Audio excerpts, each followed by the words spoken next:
Good morning, dear students. Welcome again in class 11th physics, and our chapter is work, energy, and power. Okay, we already discussed the potential energy or energy stored in a spring is 1 by 2 kx square. Okay, where k is a spring constant and x is the displacement of the mass. Okay, which is attached to the second end of the spring. Okay, now regarding potential energy of a spring, the following point should be clearly understood. क्या क्या point आपको ध्यान रखना है? In figure 4.1.8 A is normal position of the body, is unstressed position of spring when the body is pulled from A to B, where A B equal to x. Work is done against the restoring force F. Potential energy stored in the spring at B equal to 1 by 2 kx square. Okay, कौन से diagram की बात कर रहा है ये diagram आप देखिए, ये इधर ये वाला डायग्राम. ठीक है, ये वाली पोजीशन, ये ए पोजीशन है. और जब इस बॉक्स का, ये ए पोजीशन है यहाँ पे. ठीक है, जब इस बॉक्स का डिस्प्लेसमेंट किधर होगा?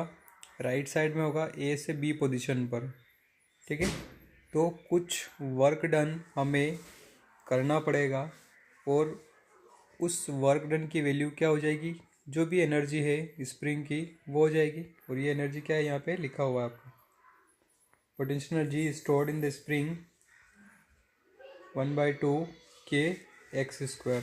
Okay, second point, if we were to leave the body at B after stretching the spring, it would move to A on account of potential energy stored in it. If we were to leave the body at B after stretching the spring, अब हम क्या करें? जैसे मान लीजिए इस string को वापस यहाँ से छोड़ दें. कहाँ से? इस ए से बी पोजीशन पर आई, यहाँ से जैसे हम छोड़ेंगे तो क्या होगा? इसके अंदर जो पोटेंशियल एनर्जी है ये वापस ए पर आने की कोशिश करेगा. Okay, so at A x equal to 0. A पर एक्स जो है डिस्प्लेसमेंट कितना है? 0 है. Therefore potential energy of the spring 1 by 2 kx square equal to what? 0. तो ए पोजीशन पर पोटेंशियल एनर्जी कितनी हो जाएगी? 0 हो जाएगी. The entire potential energy of spring is converted into kinetic energy of the body at A. ये move हो रही है तो potential energy is converted into kinetic energy. That is why the body can not stop at A. It goes over to position C where A C equal to -x. ठीक है, इसके अंदर जो पोटेंशियल एनर्जी है वो kinetic energy में convert हो जाएगी. और ये बॉडी जब हम इसको छोड़ेंगे यहाँ से तो ये ए पर नहीं रुक के कहाँ चली जाएगी? इधर सी पोजीशन पर चली जाएगी. ठीक है, तो डिस्प्लेसमेंट अपोजिट डायरेक्शन में हो रहा है, इसलिए हमने ए सी को क्या मान लिया? एक्स मान लिया. एट सी पर जो पोटेंशियल एनर्जी होगी वो क्या होगी? 1 by 2 k और -x का स्क्वायर मतलब 1 by 2 kx square. Okay, now thus at C the kinetic energy of body is converted into fully potential energy of the spring. From C the body moves to A, then whole of the potential energy is stored in the kinetic energy. D position पर क्या होगा? A से C से वापस जो है वो O पर, A पर, इस पोजीशन पर आ जाएगी. ठीक है, when whole of the potential energy is converted into kinetic energy. This is repeated. The body thus start vibrating simple harmonic about the mean position या equilibrium position A between the position B and C.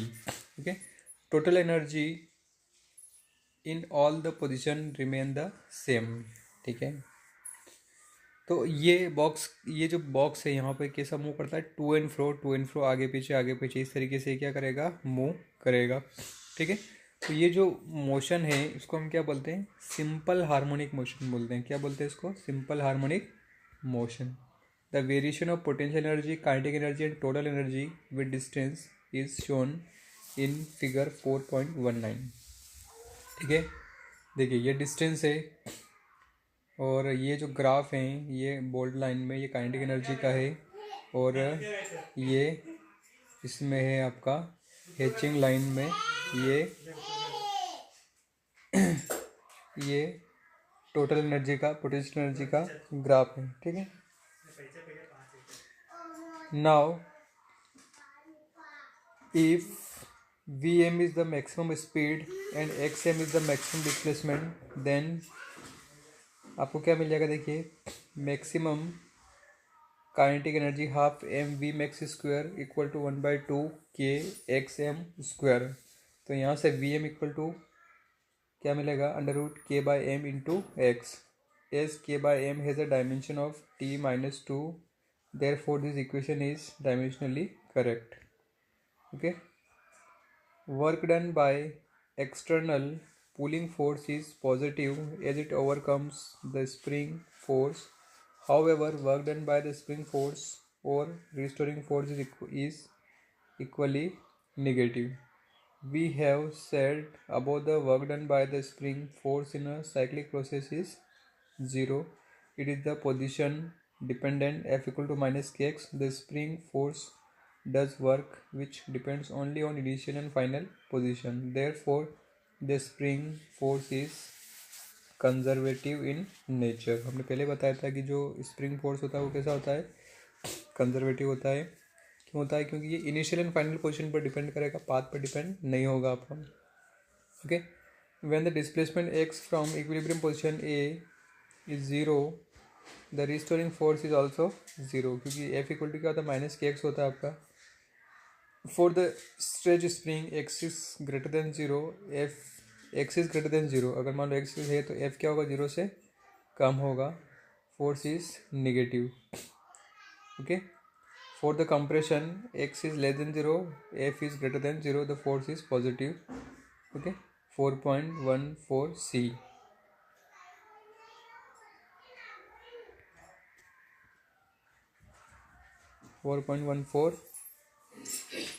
सी ये यहाँ पर आप देखो एक graph बना हुआ है इस तरीके से। ओके, इस ग्राफ को एक बार समझ लीजिए। इस ग्राफ में अलग अलग पोजीशन पर पोटेंशियल एनर्जी और काइनेटिक एनर्जी आपको दी हुई है। ए पोजीशन पर क्या है, ये ए पोजीशन है। ठीक है, इस ए पोजीशन पर जब बॉक्स अपनी इनिशियल पोजीशन पर है, ठीक है, तो यहाँ पर आप देखिए एनर्जी है, टोटल एनर्जी वो क्या होगी, टोटल एनर्जी क्या है, काइनेटिक एनर्जी और पोटेंशियल एनर्जी का सम है। ठीक है, तो इस ए पॉइंट पर मैक्सिमम होगी। ठीक है, फिर धीरे धीरे डिस्टेंस जैसे जैसे बढ़ती जाएगी वैसे वैसे काइनेटिक एनर्जी उसकी क्या होती जाएगी, डिक्रीज होती जाएगी। इधर क्या होगा, जैसे जैसे एक्स नेगेटिव में बढ़ता जाएगा वैसे वैसे काइनेटिक एनर्जी क्या होती, कम होती जाएगी। इधर यहाँ पर ए पोजीशन पर पोटेंशियल एनर्जी जो है वो 0 है ए पोजीशन पर।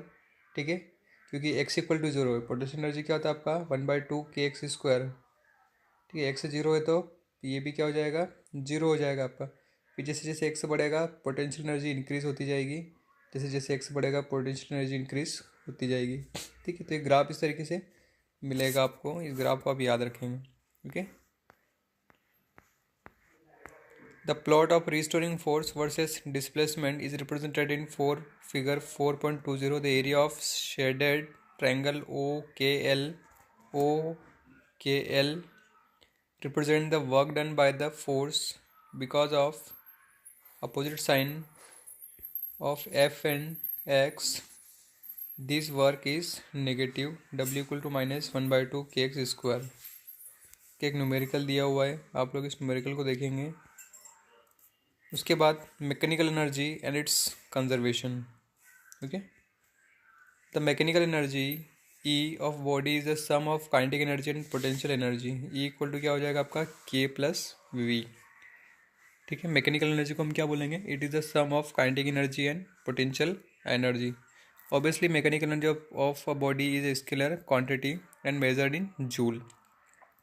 We can show that total mechanical energy of system is conserved if the forces doing on the system are conservative. This is called the principle of conservation of total mechanical energy. ठीक है. For simplicity, we assume that motion to be one-dimensional. Only suppose a body undergoes small displacement under the action of conservative force. According to work energy theorem, change in kinetic energy work done के बराबर होगा. तो del के equal to क्या हो जाएगा? F x into del x. As the force is conservative the potential energy function V of x is define as minus del V F x del x और del V equal to minus F x del x. Adding equation 27 and 28 हमें क्या मिल जाएगा? इसको add कर लें equation को. Del K plus del V equal to क्या मिल रहा है? 0 मिल रहा है. ठीक है, इसका मतलब ये हुआ कि total kinetic energy plus potential energy 0 है. ठीक है, और इनका चेंज 0 है. इसका मतलब ये है, चेंज का मतलब ये है कि एनर्जी सेव है, एनर्जी में कोई चेंजेस, एनर्जी जो है वो कंजर्व है, उसमें कोई भी परिवर्तन नहीं हुआ है. ठीक है, एनर्जी क्या है? कांस्टेंट है आपकी.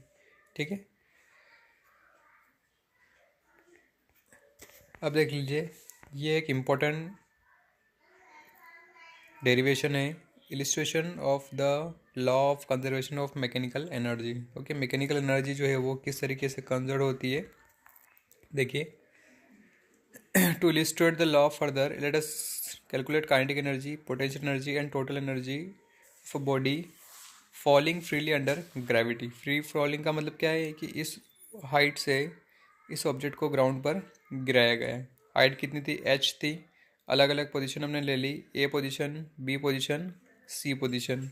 ठीक है, ए पॉइंट जो है वो h हाइट पर है. ठीक है, ए और बी के बीच की डिस्टेंस हमने x मान ली. ठीक है, अब बी और सी के बीच की डिस्टेंस कितनी जाएगी? टोटल h है, ये x है, तो h माइनस x डिस्टेंस आपके पास में ये हो जाएगी. ठीक है, क्या माना हमने? Let M mass body held at A. हमने ए पर कोई मास जो है वो पकड़ के रख रखा है, इसकी हाइट कितनी ग्राउंड से? h है. ठीक है, as the body at rest, body यहाँ पर अभी क्या है? रेस्ट में है, तो काइनेटिक एनर्जी क्या हो जाएगी उसकी? 0 हो जाएगी. ठीक है, अब पोटेंशियल एनर्जी क्या होगी? mgh होती है potential energy. mgh mass into gravity into height, where g is the acceleration due to gravity at h.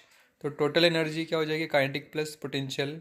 तो यहाँ पर आपको काइनेटिक तो 0 है, पोटेंशियल कितनी है? mgh. तो E1 हमने मान लिया mgh, ये एनर्जी हो गई आपकी. ठीक है, अब late the body be allowed to fall freely under gravity when it strike the ground at c with a velocity v. अब बॉडी जो है वो हमने क्या किया? ऊपर से नीचे ड्रॉप किया उसको, जिसका मास कितना है? m है. ठीक है, तो हमने क्या किया? पहले उसकी वेलोसिटी फाइंड कर ली. कैसे? देखिए, हमने थर्ड इक्वेशन यहाँ पे यूज़ करा, v square minus u square equal to 2s.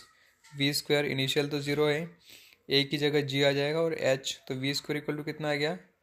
V square equal to 2gh आ गया. अब हम काइनेटिक एनर्जी निकाल लें. हमारे पास में फॉर्मूला क्या है काइनेटिक एनर्जी का? Half m v square. Half m v हमने यहाँ से निकाल लिया, वी स्क्वायर 2gh रख दिया, तो ये कितना आ गया? mgh आ गया. ठीक है, पोटेंशियल एनर्जी ऑफ बॉडी क्या होगा? mg, और h तो ग्राउंड पे कितना है? सी पोजिशन पर 0 है.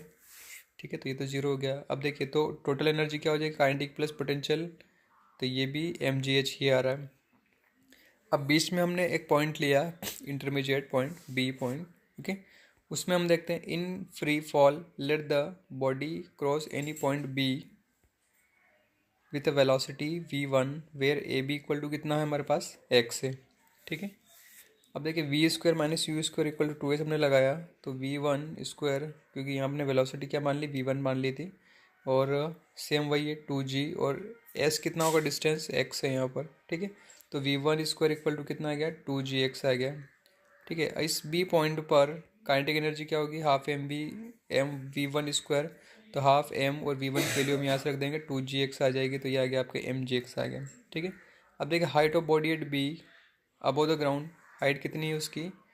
h minus x. तो पोटेंशियल एनर्जी हम निकाल लें, mgh हो जाएगी, और h कितना हमारे पास में? ये वाली हाइट है h माइनस एक्स. ठीक है। तो टोटल एनर्जी क्या हो जाएगी, काइनेटिक प्लस पोटेंशियल, दोनों को ऐड कर दें तो काइनेटिक ये थी, पोटेंशियल ये थी। ठीक है, ये अब इसको हम जब सॉल्व करेंगे mgh और माइनस mg माइनस एक्स हो जाएगा, तो ये दोनों कट जाएंगे आपस में, सिर्फ ये बचेगी। ठीक है, तो E1 E2 और E3 तीनों आपस में क्या है, सेम है, कंजर्व है। ठीक है, that is total energy of a body during free fall remains constant at all position.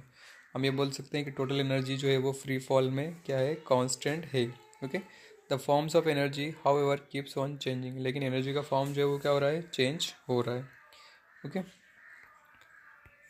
Eight A energy is essentially entirely potential energy, and at C it is entirely kinetic energy. In between A and C, energy is partially potential and partially kinetic.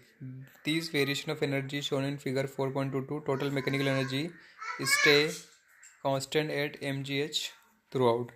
ये graph आप देख लीजिए इस तरीके से, ए position और ये सी। ए position पर मैक्सिमम एनर्जी कौन सी थी, पोटेंशियल थी। सी पोजीशन पर पोटेंशियल ज़ीरो हो गई। फिर ए पोजीशन पर काइनेटिक क्या थी, ज़ीरो थी। और सी पोजीशन पर काइनेटिक क्या हो गई, मैक्सिमम हो गई। और ए और बी, ए और सी के बीच में partially potential and partially kinetic energy, इस तरीके से ये ग्राफ आपको इसके अंदर मिल जाएगा। ओके, इंपॉर्टेंट ग्राफ है ये, आप इसको देखेंगे और डेरिवेशन भी इंपॉर्टेंट है, इसका ध्यान रखेंगे आप लोग। ओके।